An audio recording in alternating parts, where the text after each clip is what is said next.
Welcome to Sacrilegious Discourse. I'm husband. And I'm wife. Together we're reading the Bible for the very first time.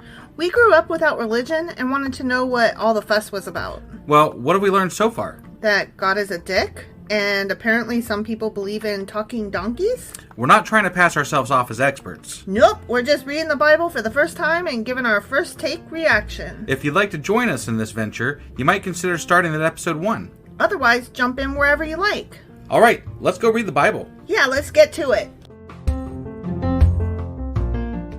Husband! Wife!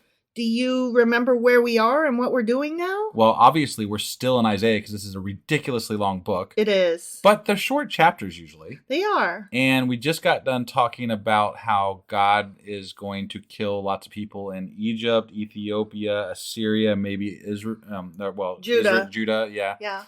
So there's lots of people that are gonna die. And they're all tools. I mean, yeah. And they're all being used as tools. Well, at least the ones that aren't Israelites. Right. So maybe some of them are being used. I mean, I guess Isaiah is technically being used as a tool. Yeah. So a tool to bring others to God or whatever. A naked tool. A naked tool. But was he naked or wasn't he? Well, if you listen to the Q&A that we just did, then that's debatable. Mm-hmm. So he may or may not have had undies on. That's right. That's right. Hey. So I think the last regular episode that we left off on was Isaiah chapter 20. Yes, it was. Which means that today we're going to be reading Isaiah chapter 21. All right, let's do this. Okie dokie.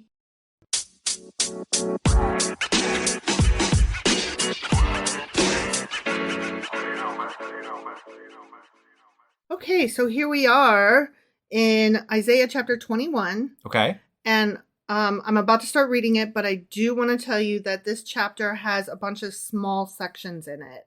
Okay. They're all like little, an oracle about this, a prophecy about that.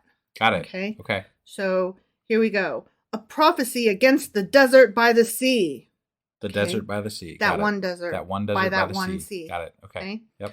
Like whirlwinds sweeping through the southland, an invader comes from the desert, from a land of terror. A dire vision has been shown to me being Isaiah. Yeah. The traitor betrays, the looter takes loot. Elam, attack! Medea, lay siege! I will bring to an end all the groaning she caused. At this my body is racked with pain. Pangs seize me like those of a woman in labor. I am staggered by what I hear. I am bewildered by what I see. My heart falters. Fear makes me tremble. The twilight I longed for has become a horror to me. This sounds like a ghost story. Right, right. I was thinking, like with the desert and everything and the prophecies and all this, like one of my favorite book series is Dune. Mm-hmm. And some of this sounds like it comes straight from fucking Dune. That's because some of Dune comes straight from the fucking Bible. Dum dum. I'm just saying. Right. They set the tables. They spread the rugs. They eat. They drink. Get up, you officers. Oil the shields. This is what the Lord says to me. Go, post a lookout, and have him report what he sees. When he sees chariots with teams of horses, riders on donkeys, or riders on camels, let him be alert, fully alert. What about riders on the wind? Riders on the wind. Is that, yeah, Mm-hmm. I don't know. That's a good song. Yeah. Okay. And the lookout shouted, Day after day, my lord, I stand on the watchtower. Every night I stay at my post. Look, here comes a man in a chariot with a team of horses. Oh. And he gives back the answer. Babylon has fallen, has fallen. All the images of its gods lie shattered on the ground. He sees all that from the outpost on the tower thing? No, really one guy... The one guy is leading a team of horses and he just came from there and he's shouting to the lookout. Oh, okay. I get it. Yeah. He's shouting from where he just came from. He's like, dude, Babylon just fell. What? Got it.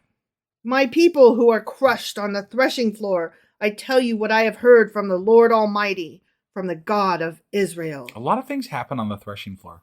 They do. You notice that? Like, that's a very popular place in the Bible. That's a great place to meet up.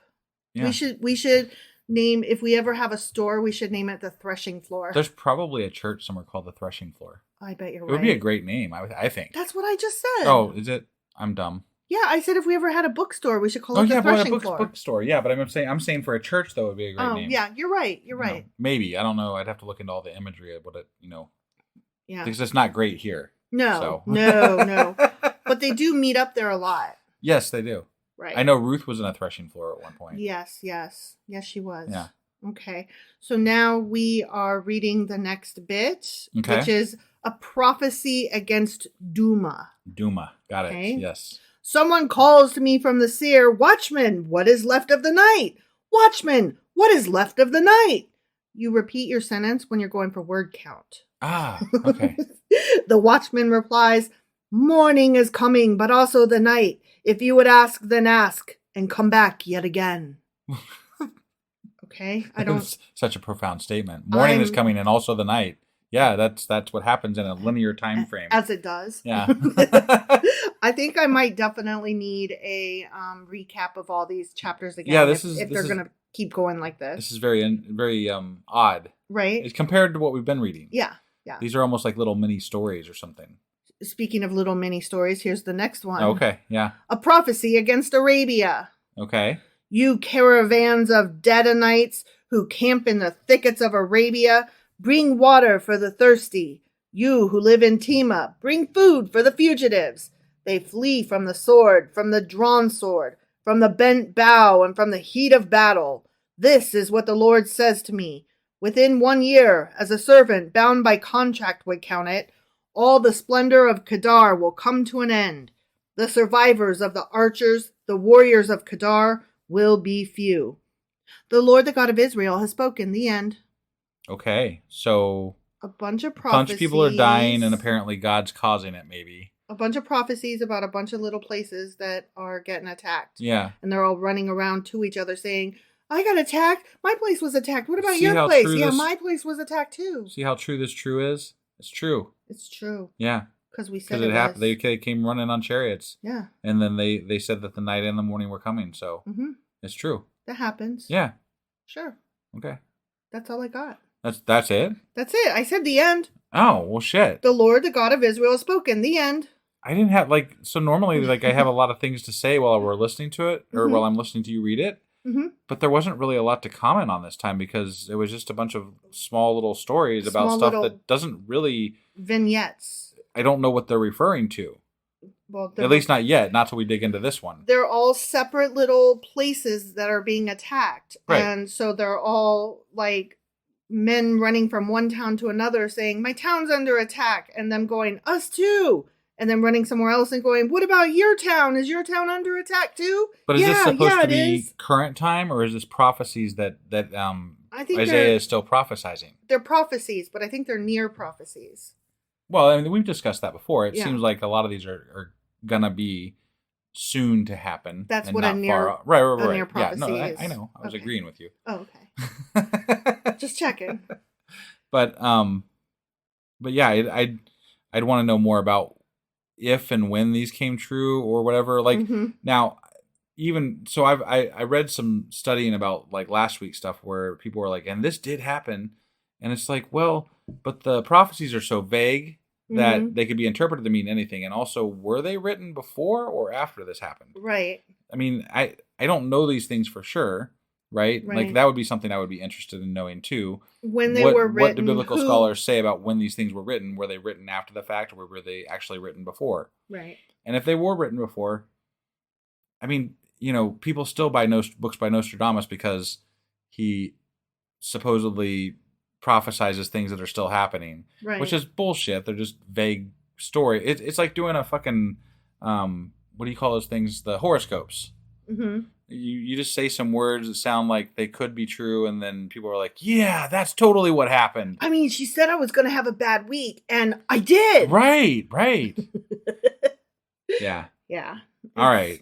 Kind of questionable at best, I think. Definitely. So that was Isaiah chapter 21. Sure as fuck was. And we will be back tomorrow with Isaiah chapter 22. All right. We'll see you guys then. Yep. Bye.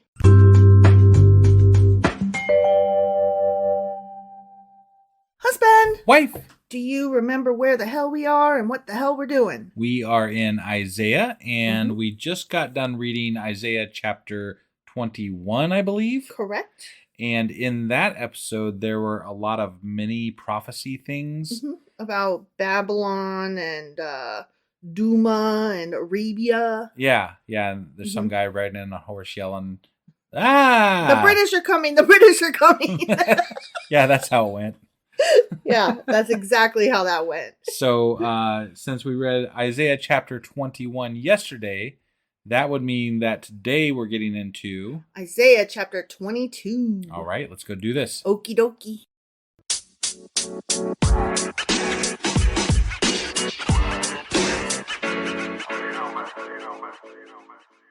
Okay, so now we are hopping into Isaiah chapter 22. Okay.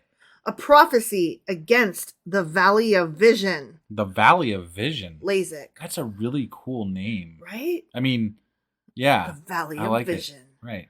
Like it sounds like the name of a book or something. It really does, yeah.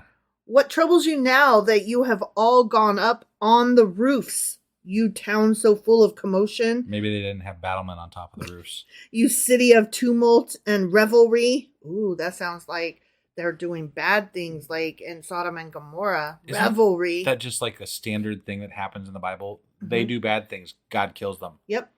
Your slain were not killed by the sword, nor did they die in battle. All your leaders have fled together. They have been captured without using the bow. All you who were caught were taken prisoner together, having fled while the enemy was still far away. Wait, how do you get captured when the enemy is still far away? I think it's kind of like he's saying you were dead before you even knew it. Okay. Because you were doing bad things, so you were already caught even before the enemy came and caught you. Okay. Like you're the Walking Dead. Because you're going against God, right? You're going against God. So you're done before you're even done. Yes. Okay. Exactly. That's my interpretation. Okay. I haven't done any studying, so I could be way off. But they were also talking about people that were slain, and then he went right into how they were captured. Right, but that's a prophecy of what's coming. So he's like, I see that you guys are going to be captured, but the truth is you're already captured now and you don't even know it. Okay. That's what I'm taking from this. Sure. I could be totally wrong. Okay. Therefore I said, turn away from me. Let me weep bitterly. Do not try to console me over the destruction of my people. The Lord Almighty, has a day of tumult and trampling and terror in the Valley of Vision, a day of battering down walls and of crying out to the mountains. Elam takes up the quiver with her charioteers and horses. Kir uncovers the shield. Your choicest valleys are full of chariots, and horsemen are posted at the city gates. So it sounds like they're surrounded by the enemy. Mm-hmm. And that may be, like if we're going for like an actual way that they're captured by being surrounded. Right. And they're penned in. Mm-hmm. Maybe. Sure. Makes as good a sense as any. Right. The Lord stripped away the defenses of Judah, and you looked in that day to the weapons in the palace of the forest. I don't know what palace of the forest is any more than the Valley of Vision, but these are some very cool names. Yeah. You saw that the walls of the city of David were broken through in many places. You stored up water in the lower pool, like they were doomsday preppers. Yeah. Right? Apparently it turned out, I guess that worked out well this time. I mean, they're like, it's the doomsday now, so we need that shit. We better store up some water because next door neighbors got slashed. They got wrecked. Right. So we're going to prep. Yeah. You counted the buildings in Jerusalem and tore down houses to strengthen the wall. Oh my God. You built a reservoir between the two walls for the water of the old pool, but you did not look to the one who made it or have regard for the one who planned it long ago. So again, he's saying you guys are taking all these actions, but the one thing you didn't do was turn to God. Right. The Lord Almighty, called you on that day to weep and to wail, to tear out your hair and put on a sackcloth. It's always the sackcloth. He's got to put it on, though, right, not right. off. Yeah. But see, there is joy and revelry, slaughtering of cattle and killing of sheep, eating of meat and drinking of wine. Let us eat and drink, you say, for tomorrow we die. The Lord Almighty has revealed this in my hearing. Till your dying day, this sin will not be atoned for. Oh. Says the Lord Almighty. Okay. Sorry they had a hamburger before death. I mean, I have to admit, like, if I knew that there was an impending battle, right? I'd be like, well, we got tonight, so I guess let's have some fun and, eat some shit that's good. Stay tonight and fight the break of dawn. Come tomorrow. Tomorrow I'll be gone, right? Yes. Or however that song goes. Right. I mean, that's what I was thinking. Like, yeah, we might as well, empty our freezer and have a feast. Yeah. Tomorrow we die. Yeah. I mean, either we die or we win. And if we win, we can go out and get more food. Right. So. Right, because that's what winning means. Right, yeah. Winning means grocery shopping. Yeah. All right, so now we're moving into a new section of this chapter. Okay. Mm-hmm. This is what the Lord Almighty says. I'm noticing like this repetition of the Lord Almighty that I hadn't seen before. Right. And I'm not enjoying it. I mean, he's got to make sure that he's almighty.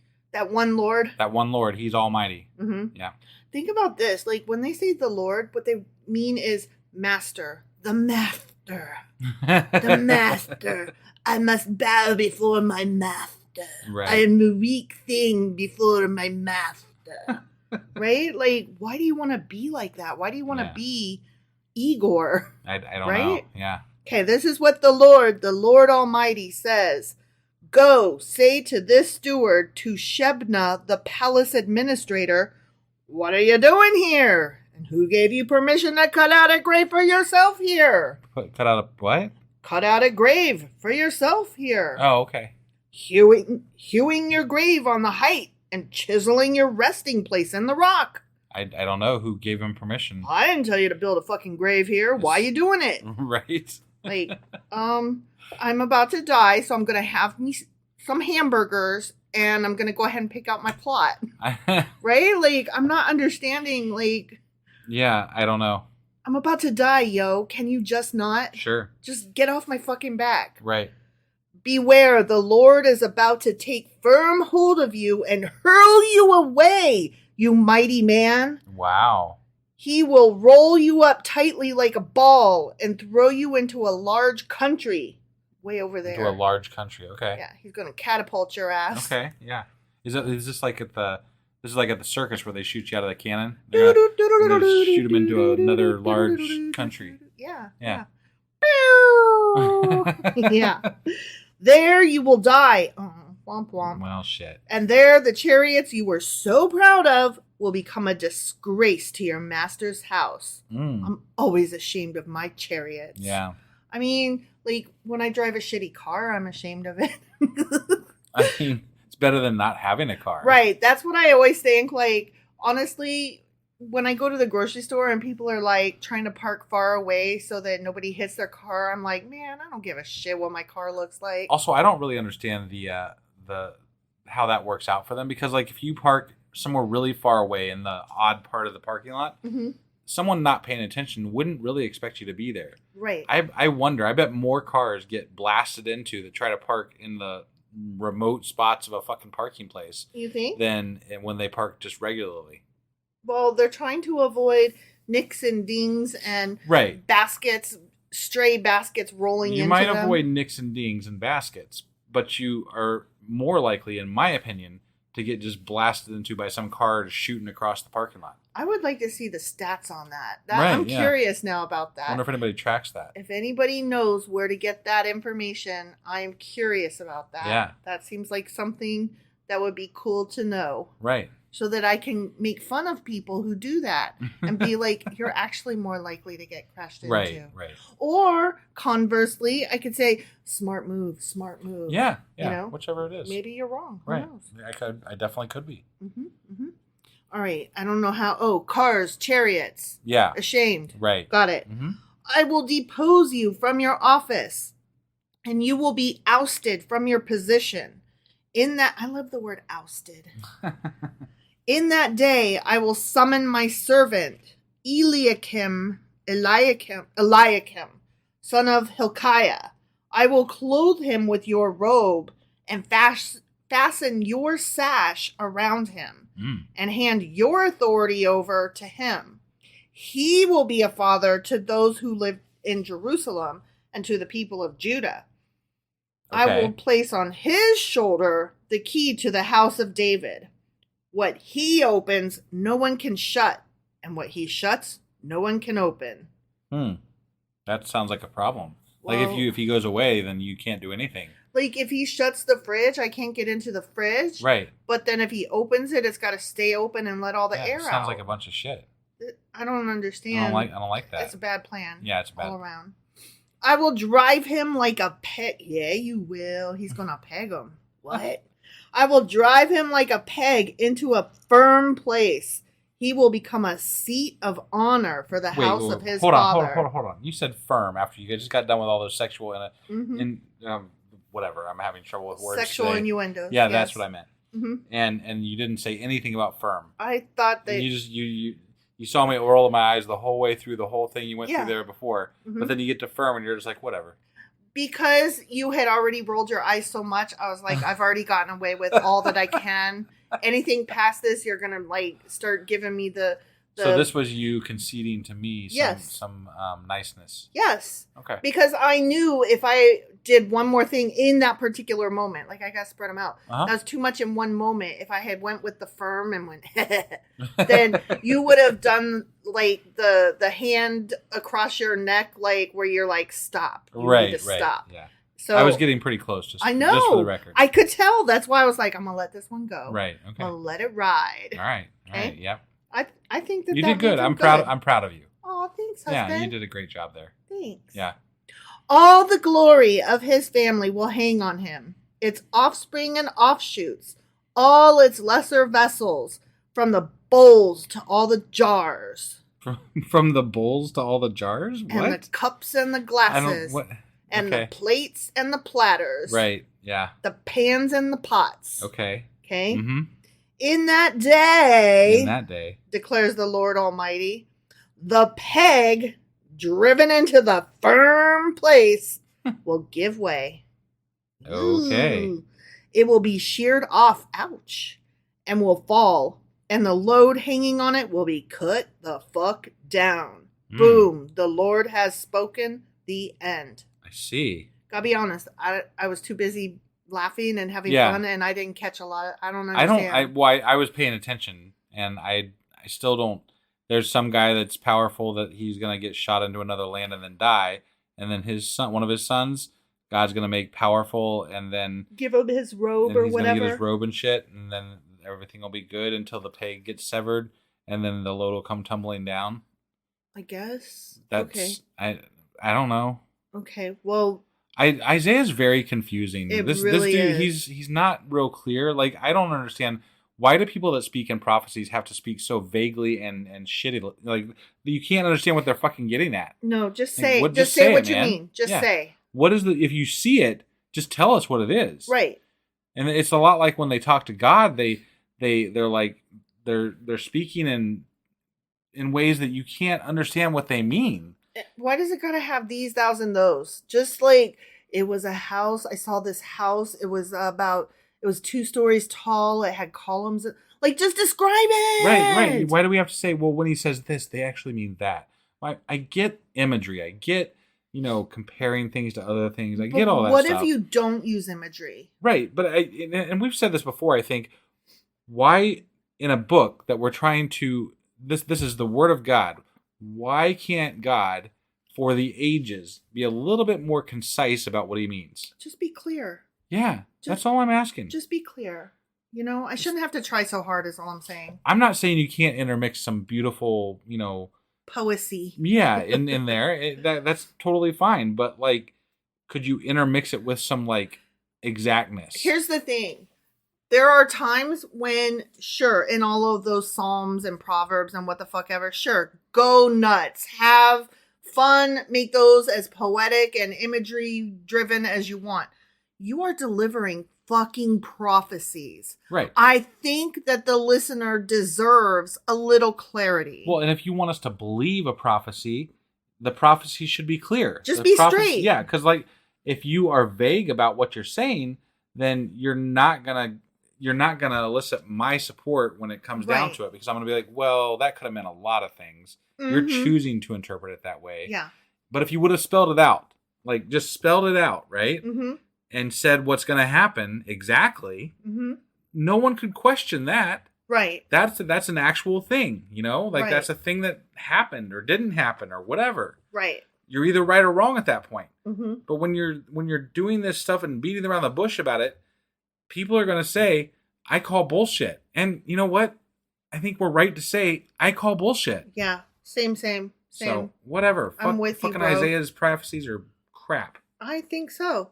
I also think that our Q&A this weekend is going to be similar to the one that we did for this last weekend. Yeah. Where it's going to be a summary, like a do-over. Where I go back over the chapters and be like, here's what actually happened. I'm getting the impression that a lot of our episodes in Isaiah are going to require a very thorough Q&A at the end of the week, because there's a lot of name dropping. Yes. There's a lot of name dropping. And geography. And places and things that I can't keep track of because like the way we read it, we're reading it through without doing a lot of research ahead of time. Right. And we're just kind of reacting as we go through. And that's the way we've always done it. Yeah. But this is very difficult to follow without doing some of that. And so I think more than any other time in our podcast, these Q&As are going to be very, very important if you want to follow the story. Yeah. If you just like hearing us banter, then, whatever, fuck it. It's fine, that's fine too. Yeah. But I know a lot of our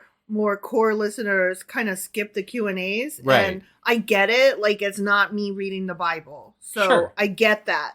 But just FYI, like the one from last Saturday, I know husband found it very helpful. Yeah.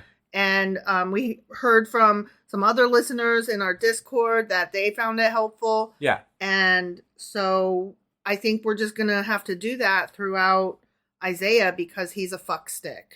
Right. Definitely. So on that note, now that Isaiah's a fuckstick, we're done with it, I think. Yeah. So that was Isaiah chapter 22. It was. Where it sure Isaiah was a fuckstick. Mm-hmm. And that means that tomorrow we'll be back reading Isaiah chapter 23. All right. We'll see you guys then. Yep. Bye.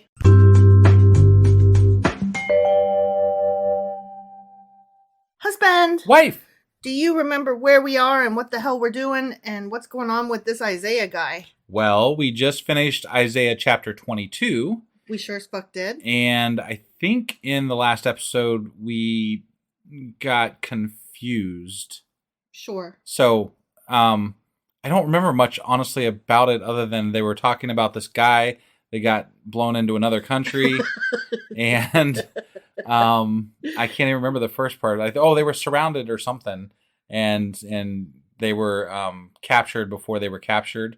Yeah. So, yeah. There's lots of prophecies. Some stuff like that. Yeah, prophecies. Yeah, there were prophecies. Yeah. And they were vague as fuck. Very vague. Yeah.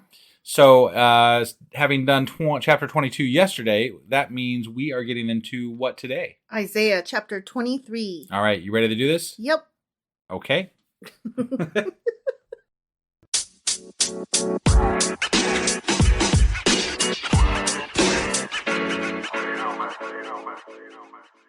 All right. So we are hopping back into Isaiah chapter 23. Okay. And we got more oracles coming. Oh, boy.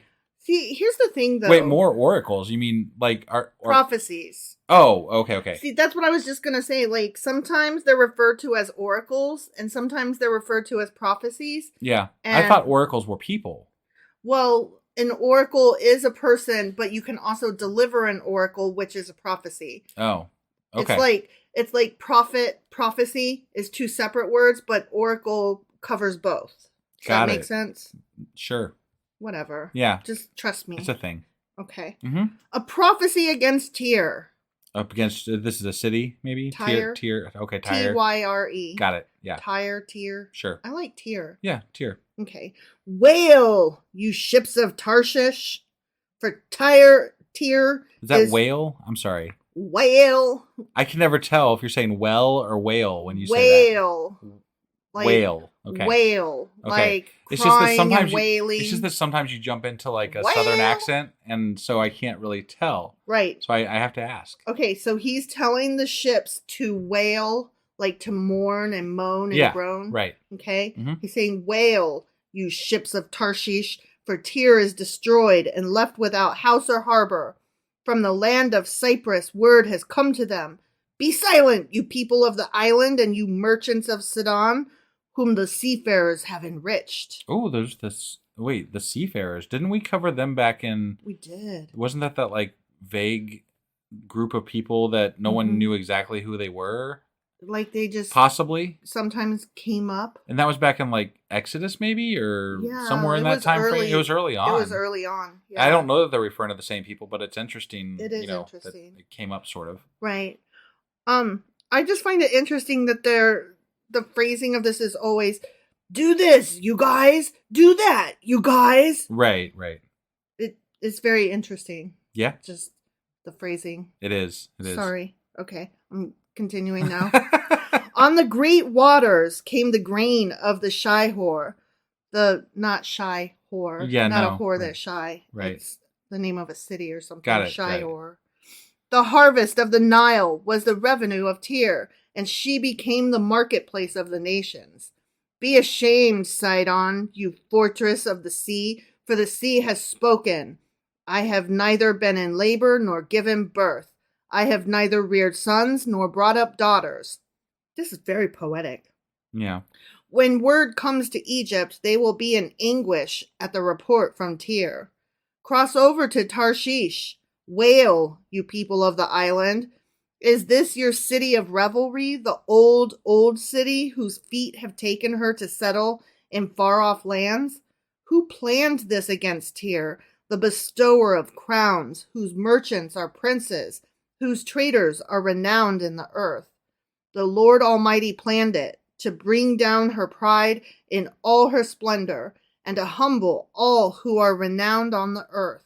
So this is God again taking vengeance against people that do not worship him, and that, and again, this is a prophecy, so it's something that's apparently going to happen, right? Not necessarily that has happened, right? And because they are prideful and don't worship him, and probably worship some sort of an idol or whatever, he's going to kill him. Sure. Okay. I mean, why not? I'm trying to clarify, like it's very beautifully written, but it's also very dark and murdery, yeah. Yeah.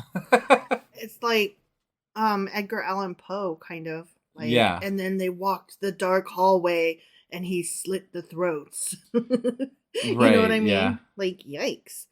Till your land as they do along the Nile, daughter Tarshish, for you no longer have a harbor. The Lord has stretched out his hand over the sea and made its kingdoms tremble. He has given an order concerning Phoenicia, that her fortresses be destroyed. He said, no more of your reveling, virgin daughter Sidon, now crushed. Up, cross over to Cyprus. Even there you will find no rest. Is he like having these people just keep traveling everywhere? It seems that way, doesn't it? I'm not really following it. Well, and he's mentioning so many different places that are nearby that I feel like you could say about any number of things that might have happened back in those days. Oh, that kind of happened, so that was real. Right. That was a real prophecy. That happened. It feels like he's following after them, and the people are just like running with their hands in the air, and they're like, ah! And the God is coming after them and like raising the town and knocking everything down, and then the people move on to the next town going, ah, there's a God after us. And then the God knocks that next town down. I'm kind of imagining that scene in Monty Python and the Holy Grail where the artist is drawing the monster and it's chasing them through the caves. Yes. Yeah. Yes, exactly. Only that's God with regard to the Egyptians and the Ethiopians and Assyrians. Right. Yeah. Look at the land of the Babylons, this people that is now of no account. The Assyrians have made it a place for desert creatures. They raised up their siege towers. They stripped its fortresses bare and turned it into a ruin. Wail, you ships of Tarshish, your fortress is destroyed. Man. Mwah, mwah, mwah. At that time, Tyr will be forgotten for 70 years. Just 70, though. The span of a king's life. Okay. But why would we forget it, though? I don't know. Just, I mean, like it's going to fall and then we're just going to forget about it instantly for 70 years? Remember how there used to be a town over there? No. Remember how this road goes to this town? Does it? I don't remember that. You'd be that one person that was like, I know this was a thing, god damn it. I would. Where the fuck, what happened to Tyr? I know it was here. Everybody seems to have forgotten that this was a thing. And what planet am I on? Yeah, that's true. And I would, I'm already just frustrated just thinking about it because I'm always that person. Yeah. Like I wake up and the whole world has decided that they love or hate something. And I'm like, I didn't get that, Mama. Yeah, like Nickelback? Yes. Right. I woke up one day and everybody was just trashing on Nickelback and like the internet hated them. And I'm like, we hate Nickelback? But just for the record, tell them how. You hated Nickelback before everybody else hated Nickelback because you did not like his voice because you are a hipster. I'm just saying, I just wanted it clarified that, you know, I was the original, hater. Nickelback hater. Here's the thing. I'm not saying people can't hate Nickelback. Okay? Right. It's just that I woke up one day and they were the butt of every joke. No, it's true. It's true. And it was very weird because we never talked about it. It just happened. But I have to say in their defense that after the fact, like they've played into some of the memes with regard to them pretty well. Like there's that photograph one. Yeah. And like they've done some things that are pretty funny in response to that kind of stuff. So yeah, I appreciate that. I appreciate that they don't mind being the butt of jokes. Right. No, I think that if you're going to be the butt of a joke, you might as well be good humored about it because it just wins you points. Well, it reminds me of that time when Obama first saw the meme of himself dipping a cookie that was too big into a glass of milk. And he was like, haha, that's really funny because it goes, thanks, Obama. Right. And so then, like, the next scene, it showed him actually trying to dip it. And he goes, thanks, Obama. Like, that's great. That's fucking funny. You should always own jokes made about you. You know, it's one of the most terrible things that I've seen. What's his name? Jimmy Kimmel. Jimmy Kimmel. When he does the mean tweets. Yeah. Yes. Every once in a while, someone comes on there and they read a tweet about them and they get really pissed off. So mad. And they're like, fuck you. Yeah. I'm like, no. That's not the correct response. No. Yeah. Like the best ones are the ones that are like, yeah, that's probably true. Right. Or they say something like, ha, gotcha. That's back. Right. Yeah. Like you can only make a comeback if it's a good comeback. Otherwise, you gotta just, yeah, I probably do smell like corn. Right, like, yeah. Yeah, I can see that, right. Like, does my nose look like that? I never looked like... Right. You just gotta own it. No, yeah. I totally agree. I love Kimmel's mean tweets. I mean, honestly. They have their place, for sure. They have their place. How did we get on that topic? I have no idea. Like, I lost track of how we lost track. Okay. So, I have no clue. Because at the end of 70 years... Oh, yeah. We're going to forget about it. We already forgot about Tyr, see? It worked. It's true. Oh, my God. But at the end of these 70 years, it will happen to Tyr as in the Song of the Prostitute. What the fuck? You know that song? What is the Song of the Prostitute? I need to know. Okay, I'm going to do my best here. Wait, is there a song? Of the prostitute. This is the Song of the Prostitute. Take up a harp, walk through the city, you forgotten prostitute. Play the harp well, sing many a song, so that you will be remembered. That's terrible. Do we like that? That's terrible. It's terribly great. Okay. Because you did a great job and a great rendition there. Okay, so I appreciate what you did for that song, but that song is terrible. But here's the thing, though. It's not as good rendered into English. No, I'm sure if it was still in Hebrew or Greek or Latin, that it would sound better. Are you sure about that? I'm not sure about that. Well, I think that it would sound more... songish? Songish and more somber, more serious. Okay, all right. Less silly. They definitely need to work on the name. The Prostitute. The Song of the Prostitute. Yeah. I want that on my shirt. Do you? If you had a shirt for everything that you said you wanted the shirt for, we wouldn't have any room for shirts in this fucking place. Okay. Have I said the ones that I want from Gilmore Girls? Yes, you have. Have I said it on here? No, I don't believe you have. Okay. So I don't know. So wife is a big fan of Gilmore Girls, first of all. Like, I was just going to say, I don't know if any of you have watched the show Gilmore Girls, and just let me put out there, the show is definitely problematic. Okay. Sure. Super ableist and privileged. Like, I fully admit that it's completely problematic. Right. But I enjoyed it nonetheless. Yeah. And it's what feels like fall going into Christmas to me. And so it's been several years, and so I started watching it again, and I forgot, well, there's this one character named Kirk, and it's played by Sean Gunn, and he was in whatever. It doesn't matter. Guardians of the Galaxy. Okay. All right. Yeah.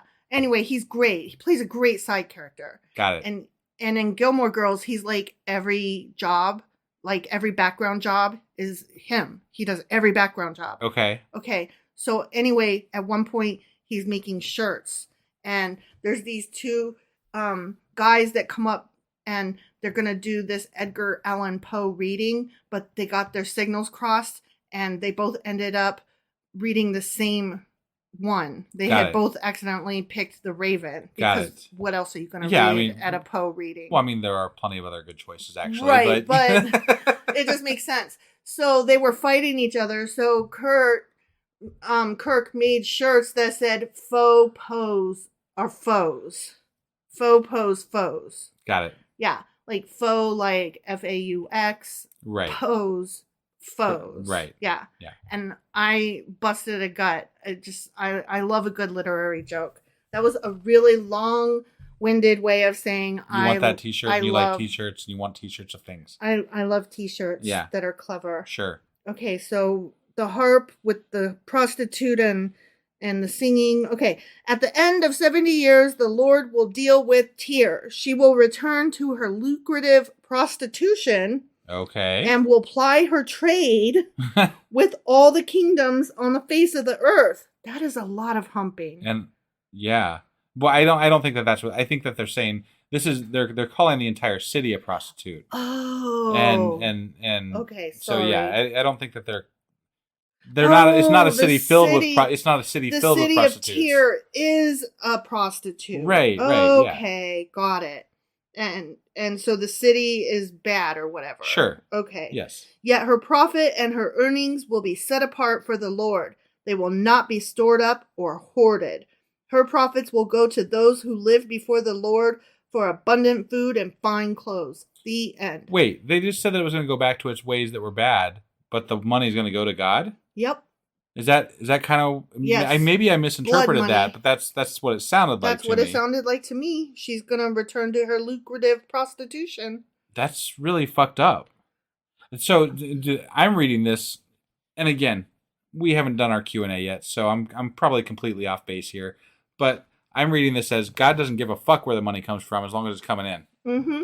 That sounds about right to me. That does sound about right, doesn't it? If it's not how it's interpreted, then it still sounds right with regard to churches. Yeah. So. Yeah, definitely. Either way. Churches are for sure prostitutes. Right. Yeah.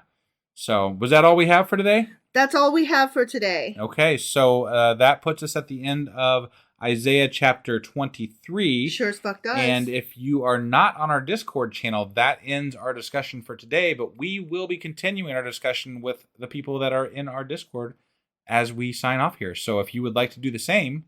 You should come meet us next Tuesday at 10 p.m. Eastern and hang out with us in our Discord. Yeah, we also do an occasional one on Sundays in the afternoon, so do that. We'll see you there the next time. And tomorrow we will cover Isaiah chapter 24. Oh, and just for the record, the link for the Discord channel is in the show notes, so just check that out and click on the link and then join us there. Yep. Bye. Bye.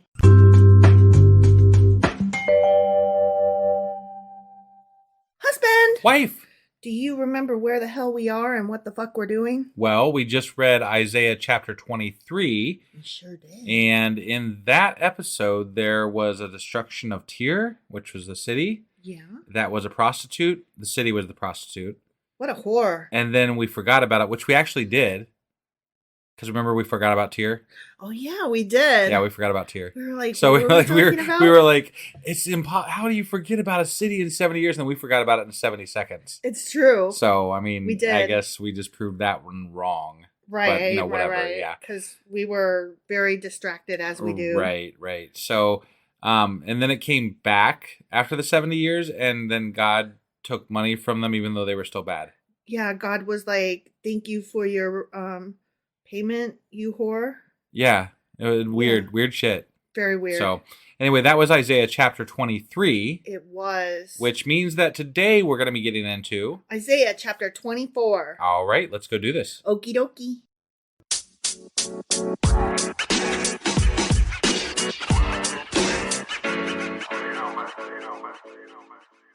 All right, we are hopping into Isaiah chapter 24, and I'm so excited about the first sentence. Are you ready? I'm ready. Okay, this is literally how it starts off. Okay. See.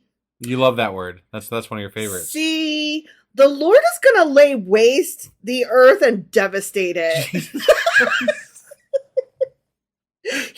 What the fuck? He will ruin its face and scatter its inhabitants. What? Hold on. He's going to lay waste. Okay. See? Are we scattering inhabitants or laying waste to the earth? Well, which is it? First, we're going to lay waste, and then whoever's left, we're going to scatter them. But the funny thing to me is that they're going to scatter the inhabitants, but the inhabitants, the only ones they really care about when they're talking about anything in the Bible is the Israelites, the Egyptians, the Ethiopians, and the Assyrians. Right. So, like, there's this small area that they're like, this is the inhabitants of the earth. Right. Not anybody else, just them. And see, the Lord is going to fuck their shit up. Right. Oh, you know what we forgot to do? What? We forgot to say Happy Thanksgiving to everybody. Happy Thanksgiving, Happy everybody. Turkey Day, or Happy, Happy American Day that we stole land from the native peoples who lived here that one too. Before we colonized it. I hope everybody endures your relatives praying before meals today very well. Oh, my. Luckily, we don't have to, at my mom's house anyway, we don't have to really deal with that. Right. There might be like somebody doing a silent prayer if they want to, but sure. like that's about the extent of it. Sure. Yeah. Yeah. So. That's lucky and nice and that's good. That's lucky for us, yeah. Mm-hmm. There. Yeah. Yeah. I've decided that I am no longer bowing my head and pretending to pray. Like, I don't mind doing that because I look at it as just taking a moment to myself. Yeah, I just don't like that it's forced upon me. I choose not to let it be forced upon me. I just choose to take that moment to not make eye contact with people while they're making a prayer that I don't agree. Well, here's how I know it's forced upon me. Because if I don't do it, then I will be frowned at. And therefore, it's not my option, is it? I guess. You're pretending that it's your option so as to avoid conflict. Sure. No, I mean, you're absolutely right. Kind of like over it and don't give a fuck. Right. So I'm not going to pretend to pray anymore. You do that. Okay. And I'm just going to... You're just going to like head up and, whatever. Yeah. I'm not going to like sigh or anything. I'm just going to sit there. It'd be really funny is if you just like started eating right in the middle of the prayer. That would be badass. That would be funny. Because like... I've done that at... but I feel like that would be a little bit disrespectful, actually. That would be disrespectful because I believe in, like, science and facts and stuff. It doesn't give you the right to... be an asshole. Right. I mean, your own will gives you the right to be an asshole, but, like, sure. It doesn't mean you should still. Right. Right. Like, I'm not saying that you shouldn't do that at whatever your situation might be. But for me, it would be intentionally being mean. Right. And I feel like it's just enough that I'm just going to not bow my head. Sure. Because I don't want to. No, I got you. Yeah. I just don't feel like it. Yeah. Okay. So God was laying waste to the earth. Oh, and scattering the inhabitants. People, yeah. See? It'll be the same for priest as for people. Oh. For the master as for his servant, by which you mean slave. Yes. For the mistress, as for her servant, by which you mean slave. Right. For seller, as for buyer. For borrower as for lender, for debtor as for creditor. So what I'm gathering here is God's had it, and you're all fucked. Yeah. Like no takebacks, no redos, nothing. You are all screwed. See, he's bringing down the hammer. But he's saying he's going to lay waste, but like there's still going to be people scattered, so that means that there's still going to be people alive. And not only that, but he is fucking not going to lay waste the earth. He's not. Do you remember when the rainbow came out after the whole Noah and rain and ark debacle, right? Promises. Yeah. He made the rainbow so that he would remember that he didn't want to destroy all of humanity again. He would never flood them again. Oh, well, semantics, right? Yeah. Yeah. All right. But anyway, the earth will be completely laid waste. Completely. Yeah. And totally plundered. Totally. Who's going to plunder it if it's... who the fuck's plundering it? All the other gods, maybe? Okay, all right. The Lord has spoken this word. See?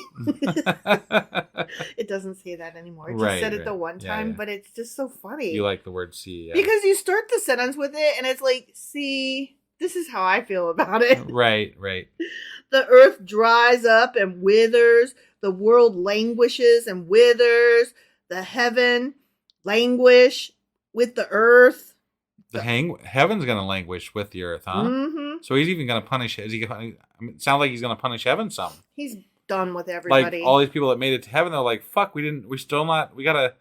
Fucking hell, man. He's still angry at us. Fuck the angels, fuck the Nephilim, fuck the giants, fuck the lizards, fuck the snakes. The earth is defiled by its people. I mean, to that I do agree. Sure, we're still doing that to this day. Mm-hmm.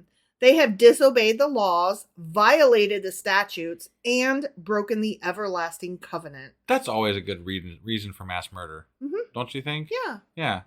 Not really. No, don't do that. Mass murder is awesome. Yeah, let's skip that. Yeah, no, I was just kidding. Uh-huh. Mass murder is totally not awesome. Yeah. Therefore, a curse consumes the earth. Its people must bear their guilt. Okay. You're getting ready to kill most of them. Right. So what? They're going to be bearing their fucking sorrows and their loved ones missing, and I mean, like, there's a lot of things going to be happening, but like guilt, like that's the furthest thing from my mind when everybody's dying around me. Well, I was going to say, you cannot force a person to feel guilty. Right. Like, they either get what they did and have remorse for their action and wish they didn't do it and hope they'll do better next time, or they don't. I guess I should qualify what I just said about the guilt thing. So, like, if you were responsible for somebody that died, you would feel guilty, right? And I guess that if you have remorse. Sure. But I guess that maybe in biblical times or in canon here as we're reading this, maybe these people, because they didn't fear God enough or whatever, they had to feel guilt because they feel like their actions caused the destruction of the world, the death of their friends and family. So that's where their guilt is coming from, maybe. Do you think that they're going to feel that guilt, though? I don't. Well, we're talking about in canon here, right? Where God hypothetically is treated as real. Okay. And if not this God, at least other gods are treated as real too. Mm-hmm. Right? So, like, gods were a thing back then. I think we could more or less agree to that. I'm not saying there weren't any atheists. I'm sure there were. Okay. Like, you just can't escape that. People are just going to be like, no, this is fucking dumb, guys. You know? There had to have been a couple, right? Yeah, I mean, they probably didn't, announce it because they'd probably die. Right. But there had to be somebody out there going, this is stupid. I like to think that. I like to think that too. So anyway, therefore, Earth's inhabitants are burned up and very few are left. Okay, yeah. I like how we go from, like, past tense to future tense to, like, current day. Yeah. Like, pick a lane, guys. The new wine dries up and the vine withers. All the merrymakers groan. Okay. The joyful timbrels are stilled. The noise of the revelers has stopped. The joyful harp is silent. Uh-huh. It sounds like the night after one of Gatsby's parties. Okay. You know what I mean? Yeah. Or the morning after. Right. I mean, I think that's the morning after any party. Yeah, but Gatsby was known for throwing some doozies. Sure. No longer do they drink wine with a song. The beer is bitter to its drinkers. Bitter. Okay. Why? Okay. Everything tastes gross because I'm so sad, like mad. every time they talk about God destroying things, right, and blowing things up and whatever the fuck he's doing, everything turns bad, right? The vines wither, the beer's bitter, the batter's worse, like whatever. It's the batter, just bitter batter, blah blah blah. Betty Baker bought some butter, but she said this butter. No, wait, how's it go? Hold on. Betty Baker bought some butter, but she said this butter's bitter. If I put it in the batter, it will make the batter bitter. So she bought some better butter that was not so bitter. Then she put it in the batter, thus she made the batter better. Awesome. Yeah, I did not expect to cover that today. Did you know that? I could not have rattled that off, no. I do know of that, yes. I think you know of it because of me. I think I told you it. That could be, I don't know. I think that I brought that into your life, and I think that you are impressed by me. Okay. Be impressed. I didn't say, I mean... Be impressed! I can be impressed with you without that being the thing that impresses me. I really wanted you to be impressed. The ruined city lies desolate. The entrance to every house is barred. Wait, now we're on a house and city level as opposed to the entire fucking world. Right. Which is it? I think by world they mean, like you said, that part of the planet. Right. But this is where it's being left open to so much interpretation. Right? Mm-hmm. Like, you could interpret this any way you want to and put any time frame you want to on it. There is no real prophecy here. Right. In the streets, they cry out for wine. All joy turns to gloom. All joyful sounds are banished from the earth. The city is left in ruins. Hold on. I'm just imagining everybody walking down the streets crying for wine.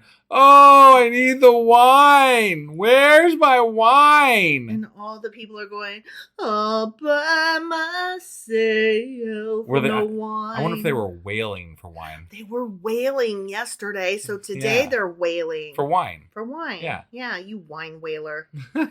and also then they're going, I'm depressed. Womp womp. Right. Right? Yeah. The city is left in ruins. Its gate is battered to pieces. Oh, not the gate. It's shattered, battered, scattered. What? You're being silly tonight. I cannot help it.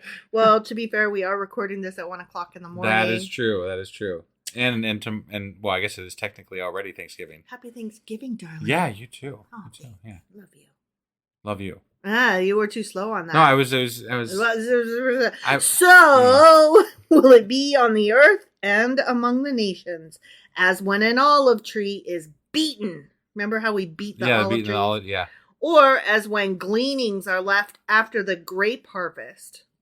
Okay. Sure. Mm-hmm. They raise their voices. They shout for joy. Woohoo! From the west, they acclaim the Lord's majesty.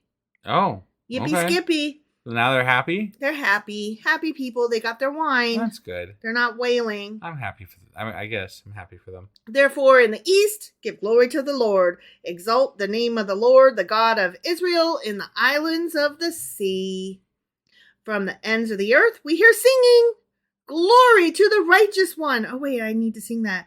Glory to the righteous one. But I said, I waste away. Woe to me, the treacherous betray. With treachery. The treacherous betray. Yes. Okay. I didn't know it was an actual song. It's a song. Okay. All right. I thought that, the other one was like Merry Happiness. And so I would be like, I gotcha. I couldn't. The only reason I had to ask was because sometimes you just get carried away with. I do, but this time I didn't. Literally, I'm going to quote what it says. But I said, I waste away. Woe to me, the treacherous betray. With treachery, the treacherous betray. Okay. All right. Yep. So my rap was fine. It was fine. Yeah. No, I'm not arguing that. I just making sure. Sure. Yeah. I spit a good rhyme just then. That was awesome. Yeah. Mm-hmm. Terror and pit and snare await you, people of the earth. You got them biblical beats. I really don't, though. No. I'm not even going to pretend. Nope. So anyway, pit and snare. That's what parts of a drum, aren't they? Pits and Maybe. snare. I know a snare is like a snare Sure, drum. or it could be a trap also. Pits and snares, it sounds more like traps to me, actually. Because like you make a pit to trap an animal, you make a snare to trap an animal. And terror, of course. Yeah. Terror and pit and snare await you, people of the earth. No drums for you, friend. No. Whoever flees at the sound of terror will fall into the pit. Whoever climbs out of the pit will be caught in a snare. The floodgates of the heavens are opened. Foundations of the earth shake. Okay. Everything's good. Everything's bad. Everything's good. Everything's bad. Right. Yeah. Right? Mm-hmm. I whip my hair back and forth. That's what we're doing, right? It feels like it. I don't know what we're doing. From one extreme to the other?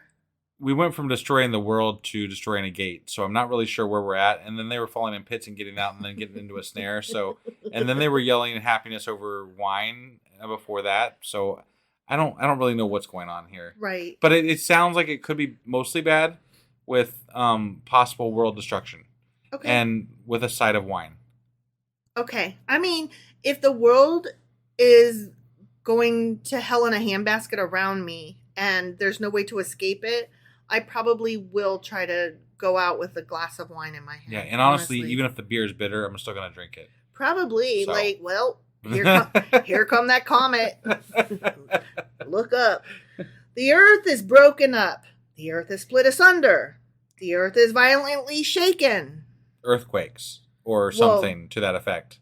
Okay, so first it's going to break, then it's going to split asunder, cut in half. Right. And then it's going to violently shake, like both halves, I guess. Got it. Uh-huh. The earth reels like a drunkard. It sways like a hut in the wind. All my huts always sway in the wind. How about your huts? I don't have a lot of huts, so... So heavy upon it is the guilt of its rebellion that it falls never to rise again. Oh, damn. False. The earth never did split asunder. Yeah. No, this is weird. In that day, the Lord will punish the powers in the heavens above and the kings on the earth below. They will be herded together like prisoners bound in a dungeon. They will be shut up in prison and be punished after many days. Who are the powers in heaven above that he would be punishing with the human kings and shit? Probably angels and whatever. You think? Okay. Yeah. All right. I mean, that's my guess. All right. I just wondered. The moon will be dismayed. I hate when the moon is sad. So the moon face had a dismayed face? Wah, wah. The sun, ashamed. The sun is always ashamed of me, I gotta tell you. Right. For the Lord Almighty will reign on Mount Zion and in Jerusalem and before its elders with great glory. The end.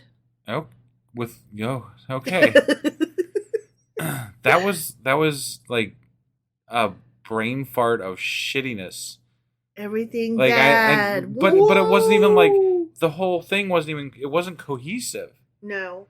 Like there was no message there other than it's bad and then sometimes good, but then sort of bad. Why are you going to shatter the people first before you just go ahead and jump straight to the planet shattering? Yeah, I don't know. Right? Like if you're just going to shatter everything, just go straight for the big thing. Right. Like the people will die. You don't have to kill them and then kill the planet. Right? I feel like that was apocalyptic spaghetti. Apocalyptic Spaghetti is the name of my next band. Well, like they kept just tossing out different things that might happen, right?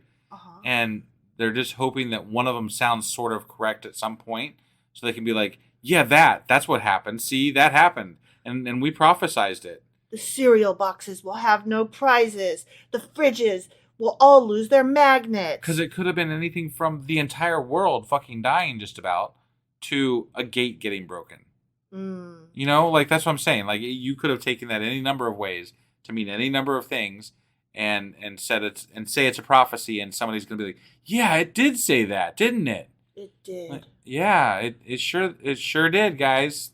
But you do see the fallacy here, right? Like there's a problem. No problems. No fallacy. I have a problem with it. No. No, it's all perfect and divine. Not even a little bit. It's beautiful. So anyway, right. That was Isaiah chapter 24. It sure as fuck was. And that means that we'll be back tomorrow. Hopefully. More than likely. Almost certainly, but not certainly. It really depends on how much turkey we consume. And how many tryptophans affect us, how much the tryptophans affect us for the evening tomorrow. Right. Yeah. Yeah. I don't know. We're going to reserve the right now to possibly not record an episode tomorrow for Friday. That's why I was like, whoa, slow your roll there. No guarantees, friend. But we're going to do our damnedest. We are, because we care. We want to. We just might not be inclined. Yeah. We'll see how things go. Right. Yeah. So tomorrow if feel so inclined. Right. We'll be reading what? Isaiah chapter 25. All right. So we'll maybe see you tomorrow. Okay. Bye. Bye.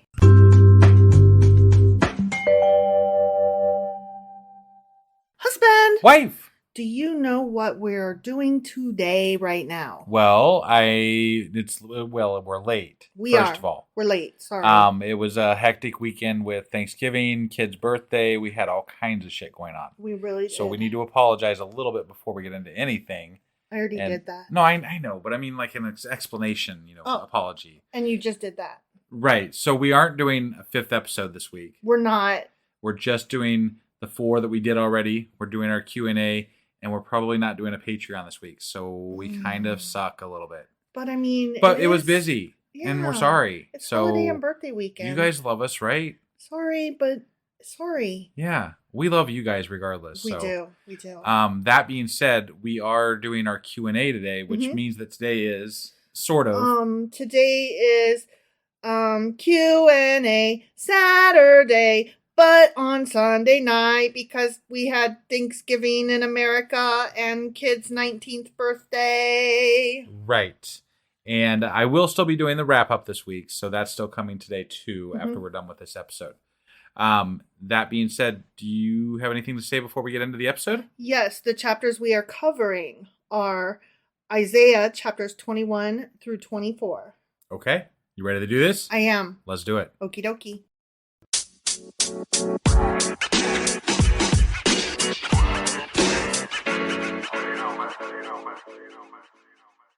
Okay, so we, as I said, are covering questions about Isaiah chapters 21 through 24. Okay. And I'm glad we're only doing 4 chapters because we had a lot of questions. Right. Questions about all the places that are being cursed. Isaiah's a lot of work. He's a lot of work. And places that are being cursed, but then there's one, I think it was Jerusalem, that they get to come back later and not be cursed after 70 years or something. Right. Or maybe that was Tyre. I don't remember exactly. I thought we just said it was Tyre. Tyre. Oh yeah, Tyre. So it was either Tyre or Jerusalem that gets to come back. I don't recall which one. But okay.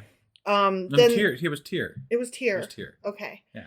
And then there was also a question about the powers in heaven. What are the powers in heaven? Like, there was just so much happening. Yes. And I'm glad we didn't go any further also because chapters 24 through 27, I think, I'll get into that in a minute, are actually their own special little section. Well, we did 24. I know, but I'm glad we didn't go past that, is what I'm saying. Right. Okay. So that I can kind of intro what 24 is going forward. Okay. Okay? Yep. So I'm just saying, like, we could have stopped at 23, and even that would have been a lot. Sure. And then we tossed in the first part of a next section that I didn't know until we were already fucking in it. Got it. Okay? Yep. So there's a lot happening. But let's start with Isaiah chapter 21, which was burdens against Babylon, Edom, and Arabia. Okay. Okay? Yep. So this chapter contains prophecies against those 3 places. Okay? Got it. And it starts out with an oracle concerning either the oracle concerning or the proclamation against the desert of the sea. And we were like, the fuck is that? Right. Okay. And an army from Persia is going to march on Babylon. Okay. That's what's happening. Okay. This part of the prophecy refers to Babylon even though it's not indicated by name. So sure. What I just told you is like, hey, guess what? That's Babylon. Okay. Okay. Yeah. Okay. You didn't know it till I said it. And we're supposed to know this because we obviously are reading this in biblical times. Mm-hmm. Yeah. When these things would have made maybe some sense. Right. Exactly. So, they would have known what the wilderness of the sea was. Right. Well, it's called that because the Great Plain of Babylon was divided with lakes and marshes. And it was referred to during that time as a sea because of that. All right. Okay. Now, Elam and Media are the ancient names for the peoples of Persia, which is in modern-day Iran.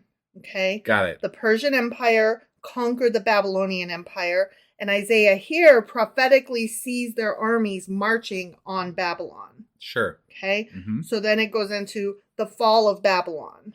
Babylon has fallen, has fallen. That's where that guy was running around his horse. Yeah. Calling the British are coming! The British are coming! Right.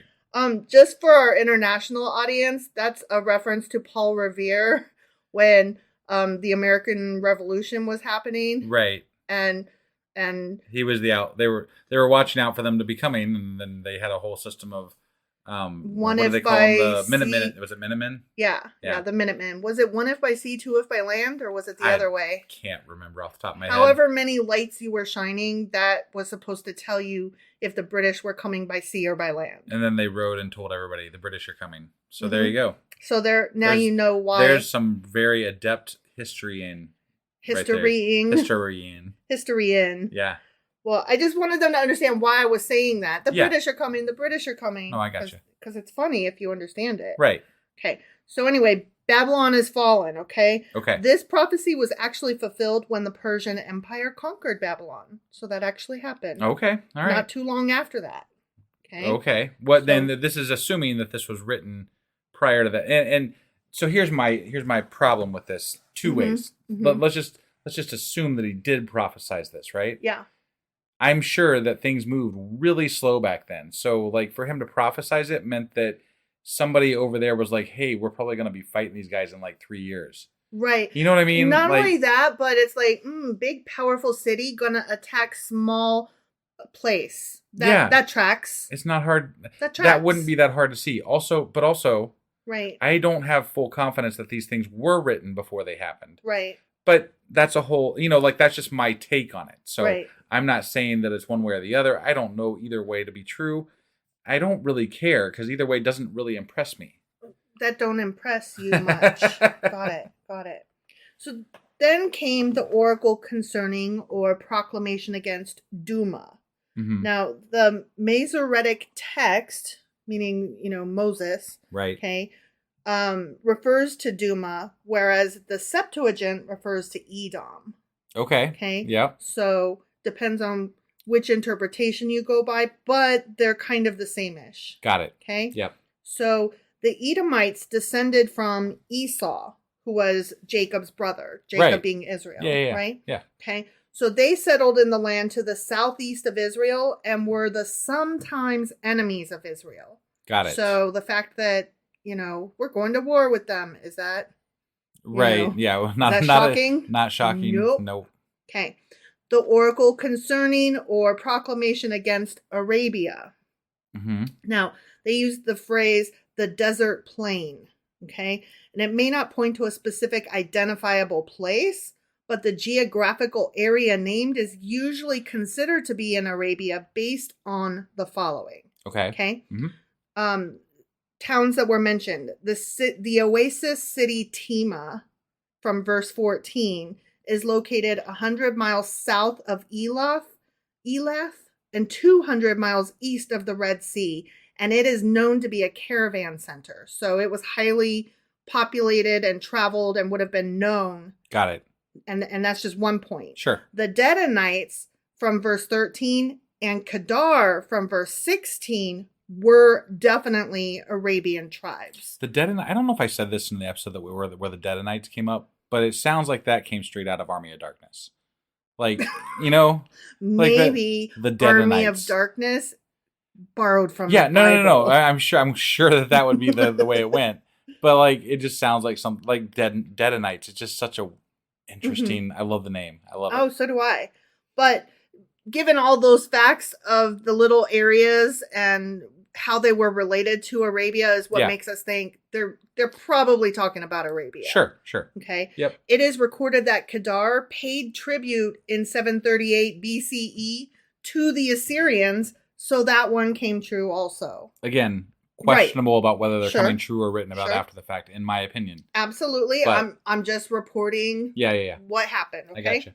In 715 BCE, Sargon II battled the tribes between Tema and the Gulf of Aqaba, which is the eastern arm of the Red Sea. Okay. And then in 703 BCE, so less than all 10 years later. Stuff, right? Yeah. Less than 10 years later, Sennacherib subdued the Arabian tribes, joining the rebellion of Merodach Baladan, who was the king of Babylon. Okay. Mm-hmm. So those are things that actually happened. Sure. Okay. So prophecy, I don't know, but they were things that were written and they do match up to history. Sure. Okay. Yep. So that's chapter 21. Okay. Yeah. Now we're moving on to chapter 22. This chapter contains a prophecy against untimely rejoicing in Jerusalem, and then a threefold prediction of Shebna's fall and Eliakim's elevation. And I don't know if you remember any of that, but we were like, who, where, what? And no. So you probably don't. The answer is no. I don't remember any of that. That makes perfect sense. Okay, so the first half of that chapter is concerned with the oracle concerning the Valley of Vision, which I know you do remember. That. Yes. Which is also the proclamation against Jerusalem. Okay. Mm-hmm. These verses are also referred to as the inexpiable sin of Jerusalem. Okay. Yeah. Isaiah alleges that the people of Jerusalem have sinned, quote, beyond the possibility of pardon. Oh. Do you remember that at all? Yeah, kind of. Like, there's no forgiveness here. Right. Okay? Yep. Isaiah is grieved over a joyous city. Okay. Mm-hmm. There's a prophecy against the Valley of Vision, which refers to the Valley of Hinnom, from which the name Gehenna is derived. Oh, okay. Interesting. Yeah. Interesting. Gehenna was like the trash fire place. Right. That kind of refers to maybe hell, sort of. Right. Kind of. An like early incarnation thereof. Right. Yeah. Yes. Okay. So Isaiah sees this coming army in his vision, and that the Lord will bring no deliverance. So God is like, nope, sorry, they gonna pay. Yeah. And then Jerusalem makes all the wrong preparations for the coming battle. Remember, they do everything. They prep their walls. They bring water in. Do you remember all this? Yeah. And then we even said at the time they're doing everything except turning to God, and that pissed God off because that was actually the only thing that they really needed. Right. Sigh. So God in verse 8, it says he removed the protection of Judah. You looked in that day to the armor of the house of the forest. And we were like, what the fuck is happening? What is the house of the forest? Right. Okay, the house of the forest was also known as the House of the Forest of Lebanon. And this was one of the prestigious buildings established by King Solomon in Jerusalem within his palace complex, as described in 1 Kings chapter 7. So kind of like the sea was the giant bathtub. Right. The forest was these giant tree things. Okay. Bits of timber. Okay. Yeah. It used a great amount of cedar wood from Lebanon, which remember Lebanon was known for its wood. Yeah. Yeah, and they talked a lot about that when we were talking about King Solomon. Mm-hmm. So, well, the wood was used for the pillars, beams, and roofing material, and thus resembled a forest. Okay. All right. Once it stored the royal armor in form of, I know you'll remember this, 300 shields of gold and vessels of gold. Right. That's from both 1 Kings chapter 10 and 2 Chronicles chapter 9. Sure. So that's where we got that from. Okay. All right. So the second half of chapter 22 is about the judgments against Shebna and how Shebna gets replaced by Eliakim. Okay. And we're like, who the fuck are Shebna and Eliakim, and why do we give a fuck? Right. So Shebna had a high and honorable office, but he used it to glorify himself. Okay. verses 15 and 16 say, "This is what the Lord Almighty says. Go say to this steward, to Shebna, the palace administrator, what are you doing here? And who gave you permission to cut out a grave for yourself here, hewing your grave on the height and chiseling your resting place in the rock?" So we were like, he's building himself a grave? What the fuck? This seems weird. Yeah. Like, we had no idea what was happening. Okay, so here's the thing. Shebna was a servant of King Hezekiah, both a steward over the house and a scribe. And that was given in 2 Kings chapter 18. Okay. All right. And he wasn't important, so we just don't remember his name at all. Yeah. But that's who he was. It was a very high position to hold. Okay. And he took advantage of that. Yeah. They were both positions of honor and responsibility. So Shebna was one of King Hezekiah's chief assistants. One might say like his right-hand man kind of thing. Yeah. Okay. The king of Judah at this time was Hezekiah, a good king. So the common condemnatory judgment, the condemnation from God, fell on the next person in line. Yeah. So, wait. So they're like, it can't be the king's fault. He's a good king. He was a good king. So who's bad? Oh, that guy. That guy over there. He's bad. Mm-hmm. That's why God's punishing us. Yes, exactly. That's bullshit. Yes, I agree. That's fucking bullshit. Shebna and the populace in general did not share the godly principles of King Hezekiah. Remember, he was trying to be good, and the people were like having none of it. I think this is bullshit. I think they're just looking for any reason to blame something on somebody. Mm-hmm. That's all. Now, Shebna, in his position of honor and authority, made himself a fancy and prestigious tomb, which in that day was a display of significant power and wealth. Well, it sounds like he had significant power and wealth being next to the goddamn king. Right. Exactly. So I don't see what the problem is here, other than they didn't like him after the fact. Exactly. Isaiah had prophesied that the people of Judah and Jerusalem would be carried away into exile.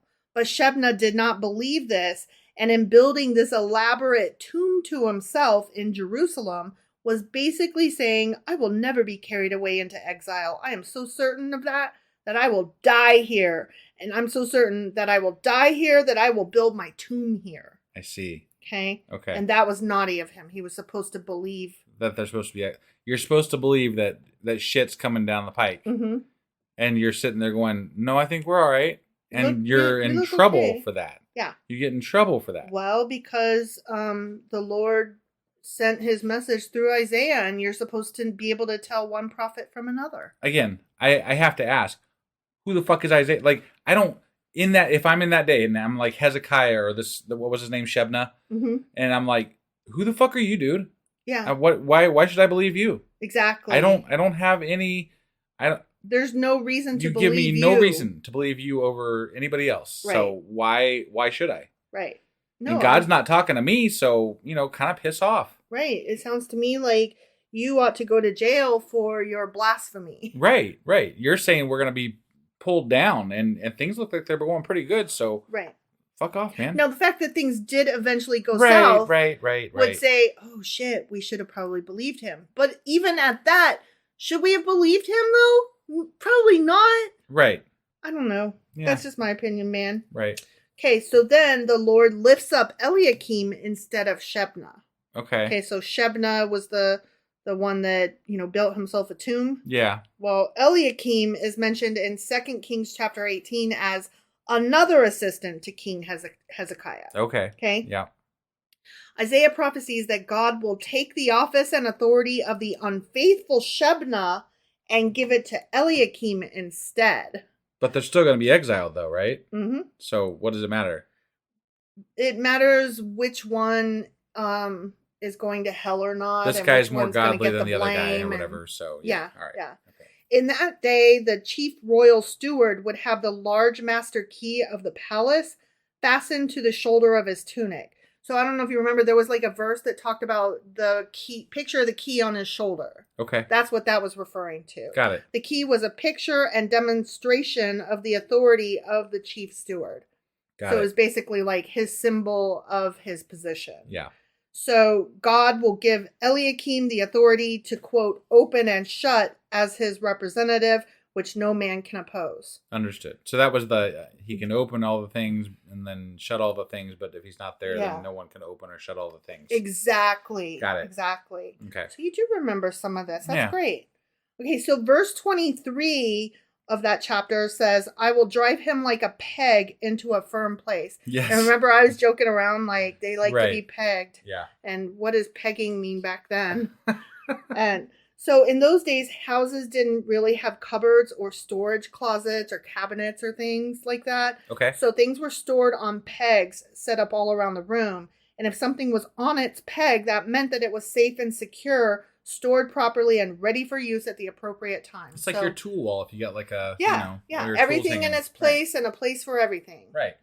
So that's what it meant by saying, I'm going to hang him as a peg, meaning I'm going to put him in his appropriate place. Got it. And there was one verse that said something about all those hanging to Sheba, whatever the bad one. Shebna's. All those hanging from Shebna's peg will be let go also. Oh, yeah. It'll be severed or whatever. Yeah. Right. So basically, when we get rid of Shebna, everybody that is under him is going to fall too. Yeah. Right. Exactly. Okay. So, oopsie. That's what happened there. Okay. Yeah. So, see, I'm covering a lot of questions and answers. You are. You are. So, moving on to chapter 23. And this one was the oracle concerning Tyre.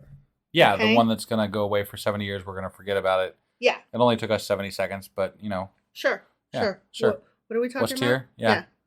This chapter foretells the destruction of Tyre due to its pride in the first few verses, its rising again in the next couple verses, and its conversion to God in the final verse. They never really said it was a conversion to God. They said that they were making money for God. At least that's what I remember reading. That's kind of what I remember too, but let's go on and see what this explanation gives us. Sure. Okay? Yep. So early in the chapter, it says the sailors of Tyre agonize when they hear that the destruction of their home port has come to pass. Right. Remember, wail, you sailors or what the fuck ever. Yeah, the seafarers or whatever. Mm-hmm. And I was like, wail, wail, wail. And you were like, wait, what? Yeah. Yeah. So to the north of Israel, Tyre was the leading city of Phoenicia, the great maritime power of the ancient world. Got it. Because it was such an important harbor and center for shipping, Tyre was synonymous with commerce and materialism. That'll come back in a minute, okay? Sure. It was a famous Phoenician city, which in ancient time was built on a rock, which was the original meaning of its name. Okay. Mm-hmm. Offshore in the Mediterranean Sea. The city was already prosperous in 14th century BC as a major trading port. Okay. So this is a big deal city. Yeah. Tyre was like the Babylon of the sea because of their excellent harbor and their great renowned seamanship. Yeah. They built a commercial empire far greater than one would expect given their size and military power. Sure. Tyre was a city in two parts, an inland city and an island city. Okay. The inland city was conquered by the Assyrians and the Babylonians, just as Isaiah prophesied. Mm-hmm. And the island city was conquered later by Alexander the Great in 332 BC. Okay. So, sure. Hypothetically, this stuff did come to pass not long after it was prophesied, blah, blah, blah, blah, blah. Hundreds of years, but okay, yeah. Sure. The influence of Tyre was both good and bad for Israel. Okay? Sure. So good and bad. And I'll tell you why. Okay. King Hiram of Tyre supplied David and Solomon great timbers for the building of the temple and other projects, as stated in 2 Samuel and in 1 Kings. Hiram also gave Solomon sailors so Israel could build their commerce by sea, as stated in 2 Chronicles. So that was their good relationship, okay? Right. But later, Tyre gave Israel one of the worst rulers Israel ever had, which was Jezebel, the wife of King Ahab of Israel. So got it. That sucked. So good and bad. Right. Mm-hmm. Got it. The modern city of Tyre is the continuation of ancient extension of the city in the mainland.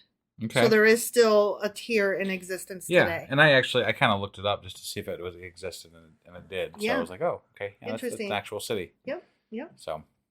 So verse 1, remember, said, "Wail, you ships of Tarshish." Right. We were like, what's a Tarshish? Yeah. Okay, Tarshish was a faraway port, generally identified as Tartessos in Spain, located in the mouth of Guadalquivir.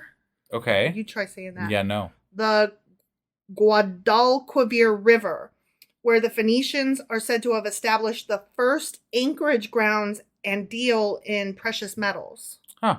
Okay. Other possibilities, of course, because we don't know that for a fact that that's what it was. Sure. So other possibilities could include Tarsus in Cilicia, Tersini in Etruscan or Tuscany, which is the west side of Italy. Okay. Or Carthage in North Africa. Got it. Okay. Yep. And then it also said something further on in that verse about Chittim. Yeah. Okay. Chittim was a Phoenician colony in Kittim or Kition, which is in Cyprus, which is Greece area. Island, yeah. Okay. The term is also used in general for places beyond Cyprus as far as Greece. Got it. Okay. So those are places also that really existed. Right. Okay. So the chapter goes on about the proud city of Tyre being humbled, and then the destruction of the city of Tyre, and then 70 years of desolation for the city of Tyre. Right. Okay? Yep. At that time, Tyre will be forgotten for 70 years, the span of a king's life. But at the end of these 70 years, it will happen to Tyre as in the song of the prostitute. Right. And then there was the song, which I shall not sing a second time. Take up a harp, walk through the city, you forgotten prostitute. Play the harp well, sing many a song, so that you will be remembered. Right. Okay? Mm-hmm. Thou harlot. Let's talk about that for a second. Okay. That's what Isaiah called Tyre, partly because the city enticed merchants to deal with her by various artifices and even by dishonest practices, as harlots were imagined to do. Got it. And let us not forget, the city was renowned for being materialistic and rich in spending money. Sure. So that's why it was equated to a whore. Very, it's a very active trading place. So. Yes, and a place of business and exchange. Right. So what do you do with a harlot? You exchange funds and services. Sure.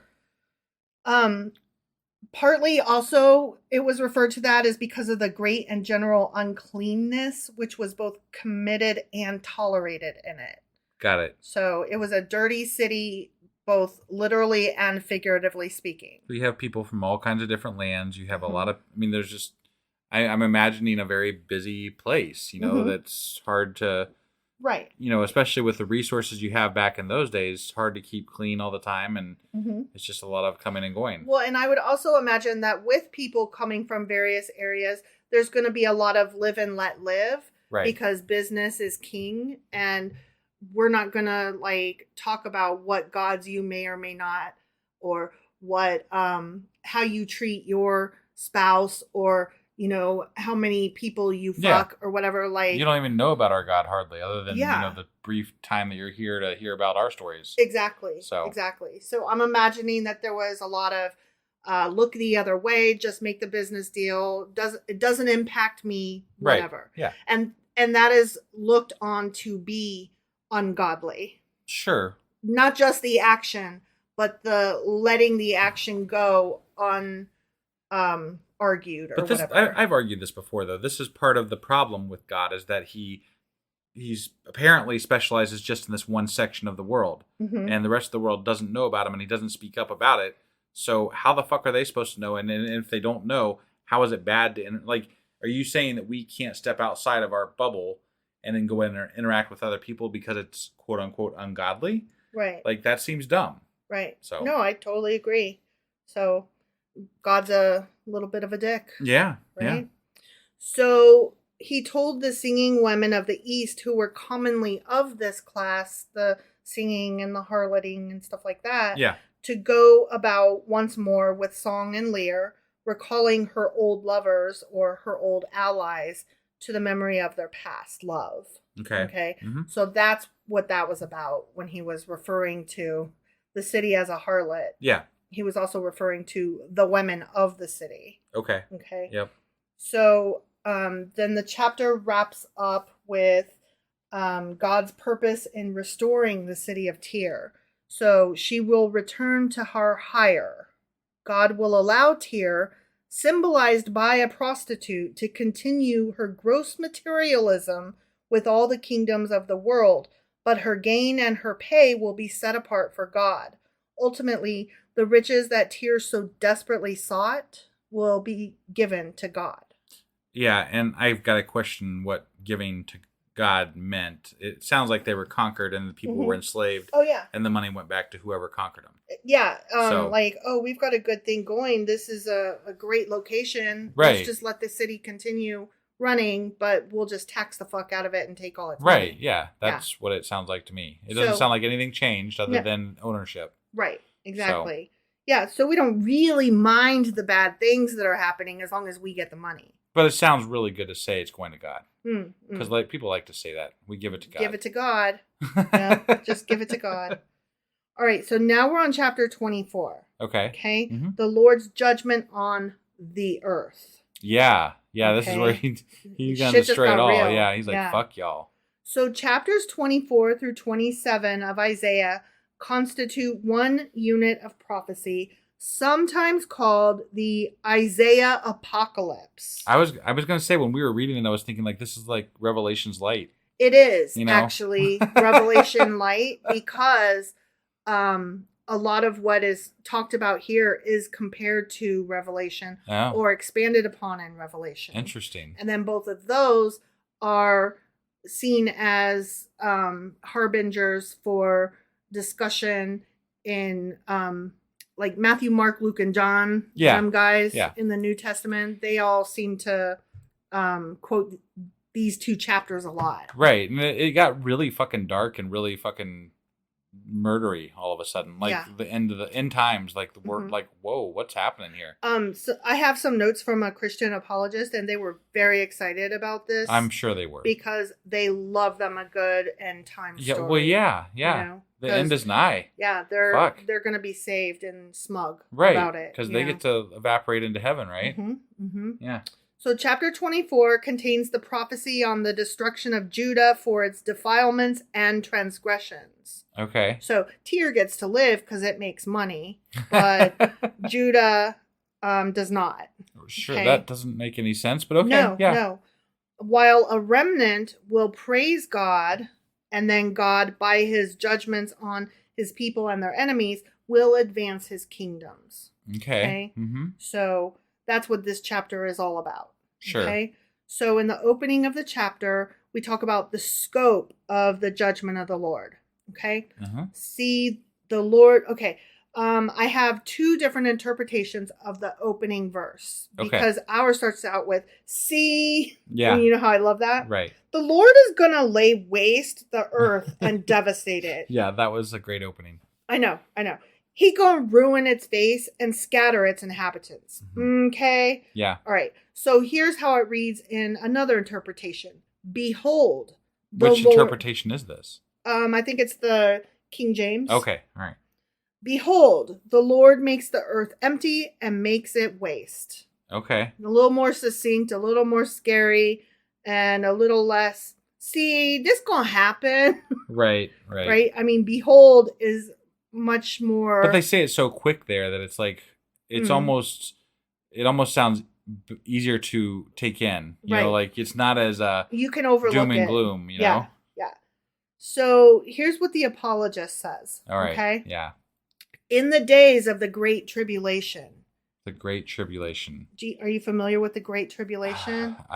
No. Okay. So the Great Tribulation comes right before. Wait, hold on. How does it go? Okay, no. So first comes, what's that thing where... Rapture? The rapture. Yeah. Okay, first comes the rapture. Uh-huh. And so God is going to suck up all his goodies and only the baddies will be left behind. Right. Or the goody non-believers. Okay. And that's important because then come the tribulations. Okay. The tribulations, I think, are like 7 years of hardship or some shit like that. Okay. I could be mixing up my prophecies because I'm not like real big on Revelation and or New Testament stuff. Right. But, okay, so we've got the sucking up of all the people in the rapture. Right. Okay. Yeah. And then 7 years of tribulation. Now, during that tribulation period, it's going to like weed out, like there basically will be a second chance for the non-believers to be like, oh my fucking God, I was so wrong that time when all the people of the planet disappeared and they all happened to only be Christians. Mm-hmm. Yeah, I recant on my non-believer ways. I'm suddenly a Christian now. Can I go too? And God sucks them up too. Wait. We've gone. So what happened to non-believers before the tribulation happened? Did they just go straight to hell? No. We're still in. No. I know. But I'm saying, like, in this model of end times, right, where Revelation is going to happen and then the tribulation is going to happen. First is the rapture. Right. Then is the 7 years of tribulation. Sure.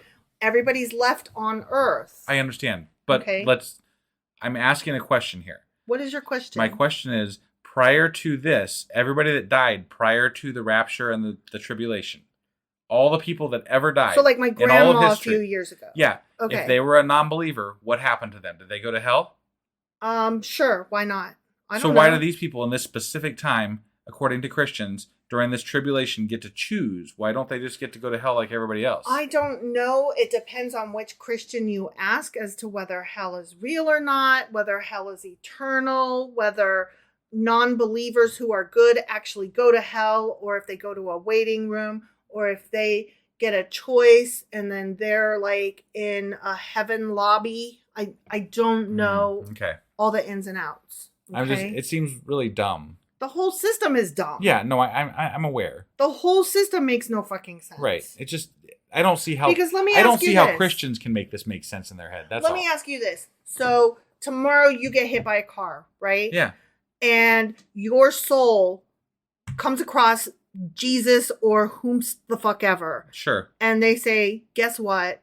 You were wrong. Husband, you were so fucking wrong. Right. There is a God. I am an angel, or I am Jesus, or I am whoever the fuck is the greeting card person. I'd have lots of questions. Right. But if they were like, heaven or hell, which do you choose? I mean... You get a choice, right?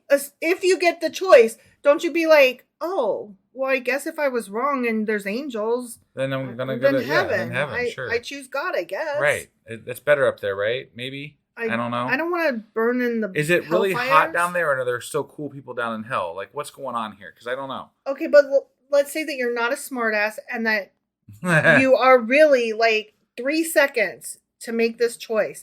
You're either going to burn for eternity. Okay. Or you have the choice, Jesus Christ is real, and you have to go to heaven. I mean, whatever, sure. The angel is right there in your fucking face. Yeah. Why wouldn't you? I agree. I'm agreeing. Like, that, okay, you have just literally given me proof of your existence. Of course I'm going to choose. That is a dumb question. That makes no fucking sense. Yeah. Right? Right.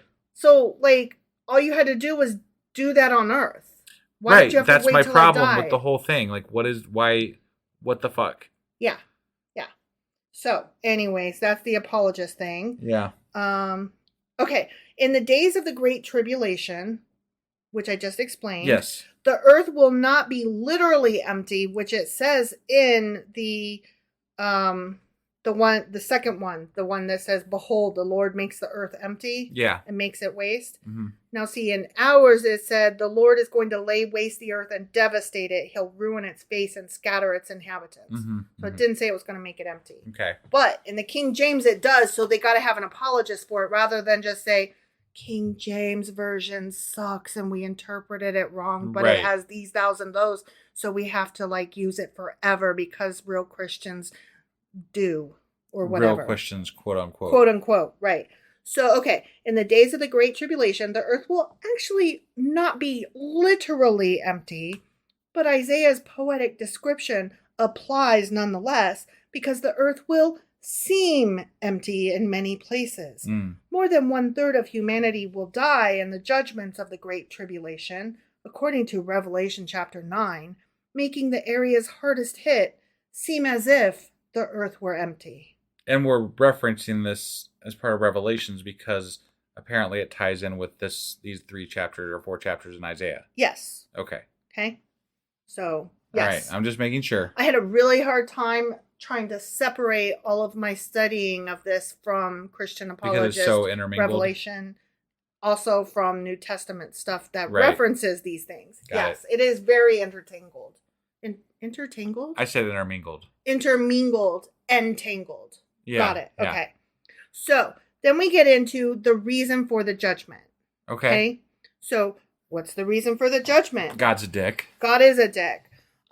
In God's opinion, people have overstepped the boundaries with each other.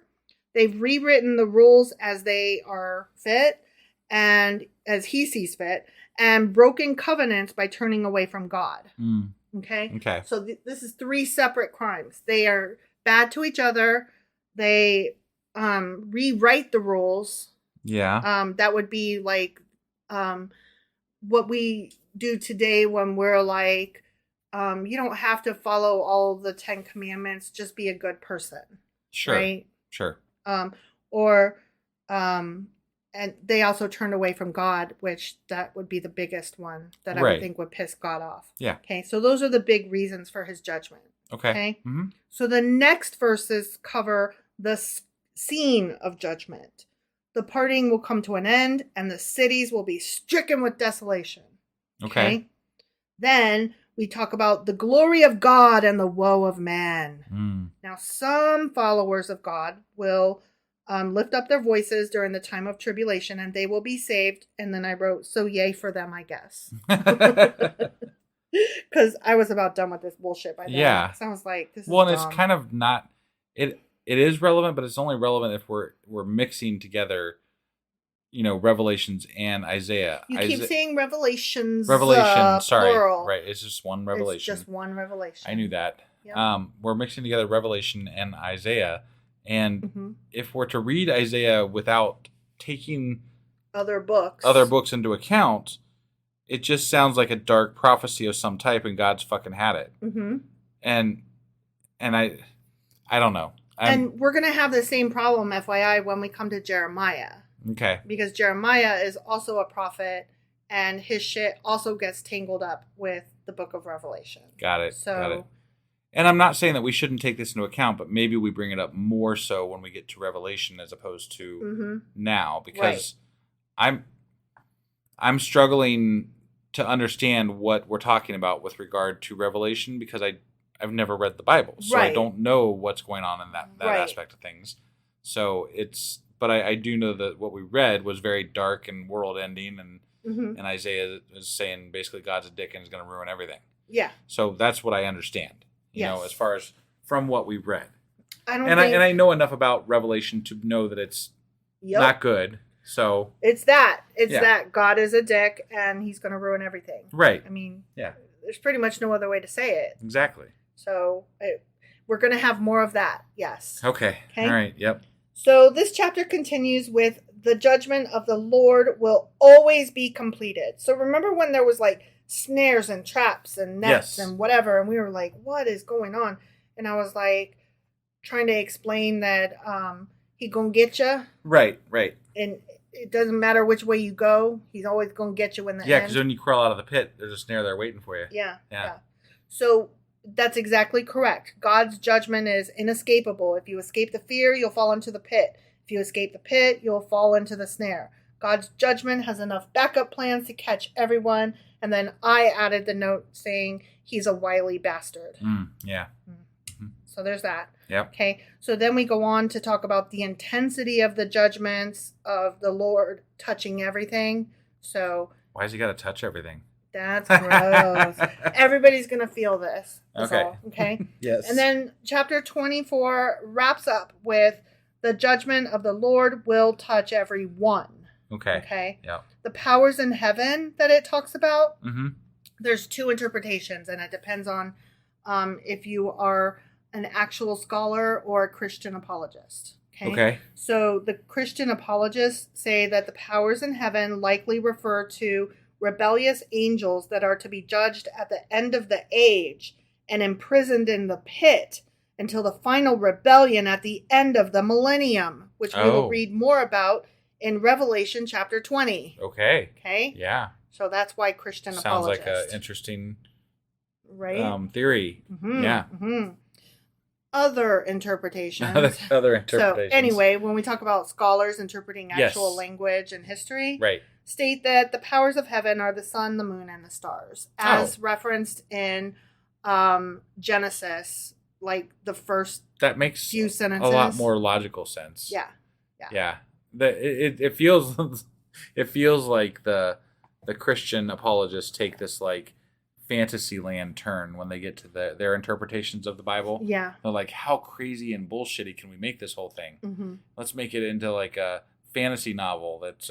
Let's forget that the Greeks were ever involved and just make our own thing. Right. How can we make this fit for what we want it to fit? How do we put these last few chapters that are scary in the Old Testament and turn them into New Testament material? Right.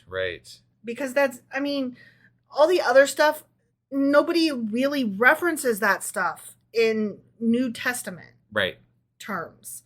But all of these final chapters of the Old Testament, they're all just like set up for New Testament. Yeah. It's what it feels like. Sure. And I think it feels like that because the Christians have made it feel like that. I'm very resentful of it because I'm like, I don't want to study that yet. I'm still trying to study this from the Jewish perspective. This material belongs to them. Right. So. Yeah, no, that was part of that's why I drew you back from the Revelation thing for just a minute because I wanted to recognize that we are still not there yet. Right. But even when we get there, it's going to be difficult to separate it from the Christian apologist perspective. Right. No, it definitely will Even more so at that point. Especially since our intent is to read the New Testament and all of it. So. Right. Yeah. Right. I got you. So I just keep putting it out there because it is out there and it will lend to our understanding of this book as a whole. Sure. And that's what we're trying to get to. Okay. All right. Is my understanding. Yeah, no, I guess what I was saying is that maybe we could cover it more in depth when we get to Revelation or get to some of the books later on in the New Testament. Sure. And come back and revisit some of this stuff from that perspective then. And I think that we will definitely have to do that. Right.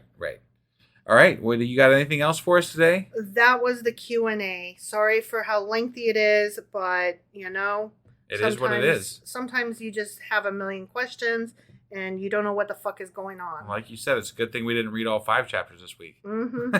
Exactly. All right. So I'll have the weekly wrap out in just a little bit after we get this one released. And then we will be back on Monday with Isaiah chapter 25. All right. We'll see you guys then. Yep. Bye.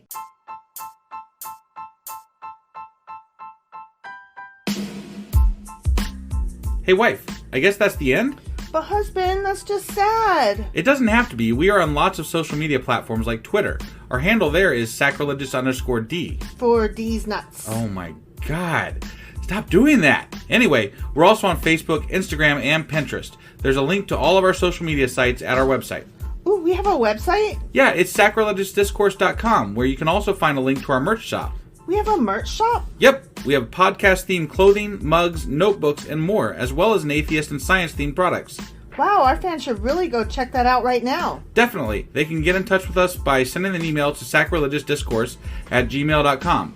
But before they do that, we could really use some help. Oh yeah? With what? Well, it's not free running the podcast, and we need some financial support in order to get better equipment, which will free up time so we can concentrate on our podcast and our fans. Okay, so what should they do? Head over to patreon.com/sacrilegious discourse and sign up as a contributor on our podcast. Supporters there receive additional bi-weekly episodes that we record just for our Patreon members for as little as $2 a month. Also, we'd really appreciate it if you would like and subscribe on whatever platform you're using. And Apple Podcast reviews help us out tremendously. Like and subscribe. Leave an Apple review. Join us on Twitter. Support us on Patreon. That's a lot of instructions. Don't forget to say thanks. Thanks. Okay, bye.